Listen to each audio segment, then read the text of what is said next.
নবী সাল্লাল্লাহু আলাইহি ওয়াসাল্লাম ইরশাদ করেছেন, সময়ের কোনো বরকত আপনি আর পাবেন না, এটাকে তাকারুবে জামান বলে।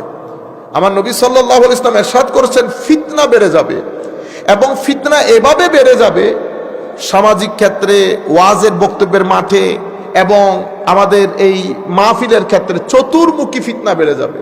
আমার নবী সাল্লাল্লাহু আলাইহি ওয়াসাল্লাম বলেছেন, তখন বক্তব্য বের হবে অনেক, প্রত্যেক বক্তা মানে এমন এমন বক্তা বের হবে তারা মানুষকে জাহান্নামের দিকে আহ্বান করবে। যারা এই সমস্ত বক্তার সাথে যুক্ত হবে তারাও জাহান্নামে নিক্ষিপ্ত হবে। আমার নবী সাল্লাল্লাহু আলাইহি ওয়াসাল্লাম বলেছেন, এই সমস্ত বক্তারা আমার উম্মতের যেই মেইন স্ট্রিম, উম্মতের যে এজমা, এখান থেকে সরে গিয়ে নতুন নতুন জায়গায় মানুষকে নতুন নতুন কথা দিয়ে মানুষকে ধোঁকা মারবে। মানুষ এগুলার ভিতরে মিশ্রিত হয়ে মানুষও পথভ্রষ্ট হবে। আমার নবী সাল্লাল্লাহু আলাইহি ওয়াসাল্লাম আবার ইরশাদ করছেন, পরিস্থিতি এমন গিয়ে ঠেকবে, শেষ জামানায় কিছু যুবক, কিছু মানুষ বয়সে কম, ব্রেইন ওয়াশ হবে, তারা কোরআন হাদিস থেকে কথা বলবে কিন্তু দিন থেকে এত দূরে সরে যাবে যেভাবে তীর ধনুক থেকে দূরে সরে যায়। কোরআন শরীফ পড়বে, ঈমান তাদের কণ্ঠনালী ভেদ করে ভিতরে যাবে না। সেই পরিস্থিতিতে আমরা এসে পড়েছি।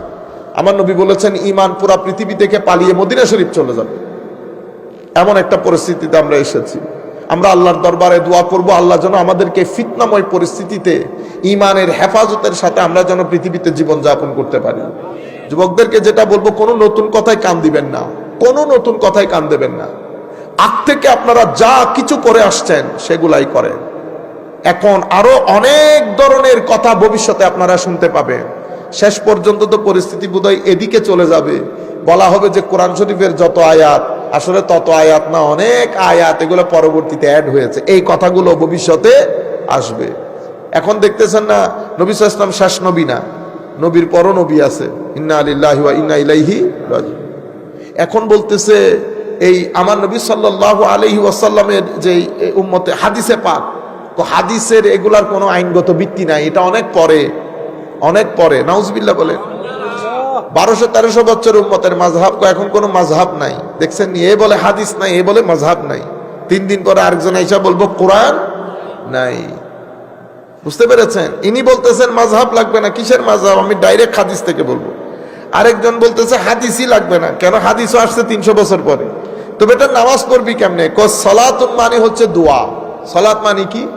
দোয়া। বস রাস্তায় হাঁটতে হাঁটতে হাত তুলে আল্লাহর দরবারে দোয়া করবো, আল্লাহ আমাকে হেদায়েত দান করেন, আমিন, সালাত হয়ে গেছে।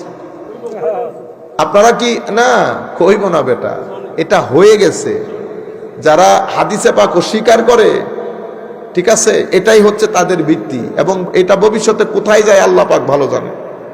কেউ সাহাবায়ে কেরাম সম্পর্কে সমালোচনা করে, কেউ আলে বাইতে রাসূলের নাম নিতে চায় না, কেউ আউলিয়ায়ে কেরাম সম্পর্কে মাজার পূজা বলে। এই ভিন্ন ভিন্ন অনেক কথা শুনবে।